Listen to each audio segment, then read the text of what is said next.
Hello lovelies, welcome back to the channel.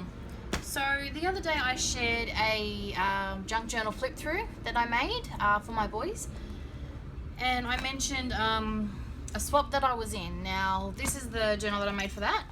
It's a Valentine's / vintage journal, and this one doesn't have a lot of embellishing on the inside, only because my partner that I was paired up with isn't really into all of that. So yeah, I went for a vintage feel more than a lovey-dovey feel, because I think that would be more his style. And yeah, so this is what I came up with. It's actually one of my favorites. I'm not a vintage person normally. I don't do vintage. Vintage just doesn't do it for me.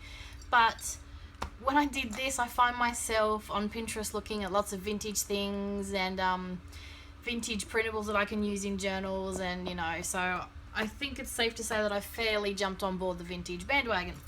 So what I did today, I finished off the last thing I did. I stole my husband's pliers, which I found are too big to do this comfortably, so I'm off to go get my own set tomorrow. And I made my first ever charm.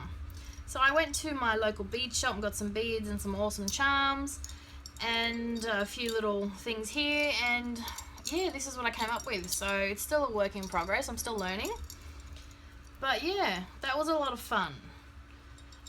So, and this is actually I got from the bead shop as well. I'll see if I can open it. There we go. So it's a little locket. How cool is that? So I thought that was quite fitting.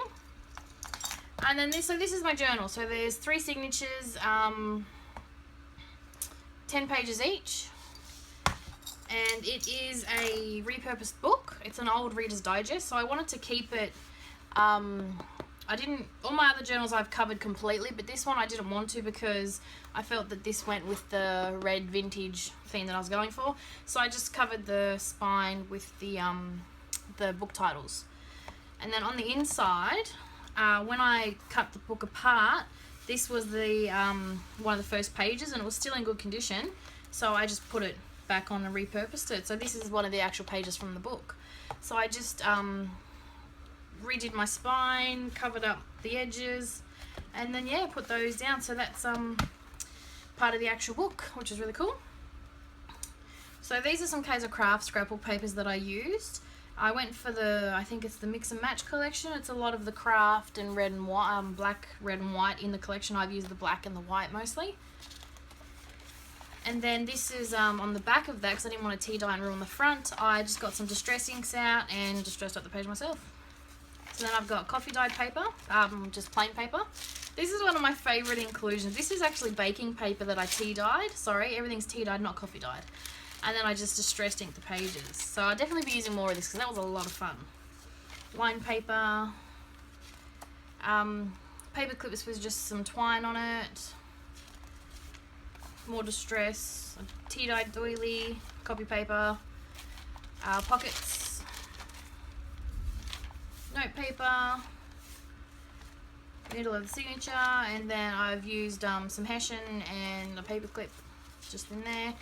So like I was saying, I've kept the embellishing on the inside minimal, because from what I was reading, the person I was paired up with isn't really into all the stuff on the inside, which is also why I've kept it fairly neutral and gone for the, you know, the vintage theme. I love the baking paper, it's really cool. Okay, second signature, which is, so all the signatures pretty much the same. They have scrapbook paper, lined paper, a bag or a pocket of some kind, or an envelope, and copy paper. So they all have the same things. This is an envelope.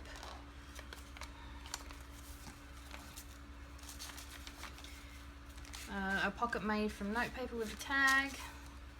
More baking paper, note paper. So I tea dye everything. I haven't moved up to coffee dyeing yet. I don't have coffee in the house. I don't drink it much, so I don't actually have any coffee, but I have lots of tea bags. So that's why everything is tea dyed. So this is a swap for the junk journal junkies, which is something I got into recently because I've taken a bit of an interest in making junk journals. I have more than I'll probably ever use. Did I open that one yet? No, so I'm just leaving that as a flap. I enjoy making them, but I can't use them as fast as I can make them. So joining some swaps is a good way of having some fun and yeah, being able to check these out. I haven't done a process video of one yet, but I did spend the weekend making them. This is one of my favorites. I got this at a cheap shop, a bunch of these pockets, and yeah, they turned out really cool.